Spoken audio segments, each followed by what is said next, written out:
வணக்கம் நண்பர்களே. ஒரு வீட்டில் செப்டி டேங்க் அதாவது கழிவுநீர் தொட்டியை அமைக்க சரியான இடம் இது. ஒருவேளை தவறாக அமைச்சிட்டா அதனால என்ன விளைவுகள் ஏற்படும்?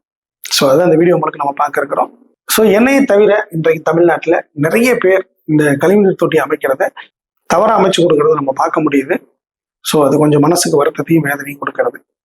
யூஸ்வலாக எங்கே அமைச்சு கொடுக்குறாங்க அப்படின்னா, கடந்த அரை நூற்றாண்டாகவே கிழக்கு பார்த்த வீடு அப்படின்னா இந்த இடத்துலையும், வடக்கு பார்த்த வீடு அப்படின்னாலும் இந்த வடக்கு மத்தியத்திலையும் ஒரு வீடை 2 சமபாகமாக பிரித்து, இந்த மத்தியத்திலையும் இதை 2 சமபாகமாக பிரித்து வடக்கு மத்தியத்திலையும் கழிவு தொட்டி அமைச்சு கொடுத்துட்டு இன்றைய வரைக்கும் அமைச்சு கொடுத்துட்டு இருக்கிறாங்க. ஸோ இது ஒரு முற்றிலும் தவறான அமைப்பு. அது மட்டும் இல்ல, நிறைய இடங்கள்ல இடம் பற்றாக்குறை காரணமா இங்க அமைச்சு கொடுத்துறாங்க செப்டி டேங்க். ஒரு சில இடங்கள்ல வீட்டுக்குள்ளேயும் சரி வீட்டுக்கு வெளியிலயும் சரி இந்த வடகிழக்குல செப்டி டேங்க் போட்ட கேசஸையும் நான் பார்த்திருக்கேன். நண்பர்களே, இந்த வடக்கு வடகிழக்கு கிழக்கு இந்த 3 பகுதியில் செப்டி டேங்க் இருக்கும் பட்சத்துல ஒரு ஆண் நீண்டகால வியாதி, தீர்க்க முடியாத வியாதி, மருந்து இல்லாத வியாதி, கண்டறியப்பட முடியாத வியாதி, ஸோ மேபி கேன்சரா கூட இருக்கலாம், இந்த மாதிரி வியாதியில அவங்க மாட்டிக்கிறாங்க.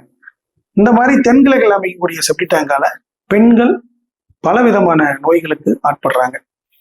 சரி, எங்க தான் சார் அமைக்கிறது அப்படின்னா, ஸோ ஒரே ஒரு இடம் இந்த வடமேற்கு மட்டும்தான். இதுதான் மிக சரியான இடம். இது ஒரு இடத்தை தவிர வேற எங்கேயும் அமைக்காதீங்க. சில கேஸ் தோட்டத்துல இடம் இருக்கும், இந்த பக்கம் அமைச்சுக்கலாம், வடமேற்கு மேற்குல.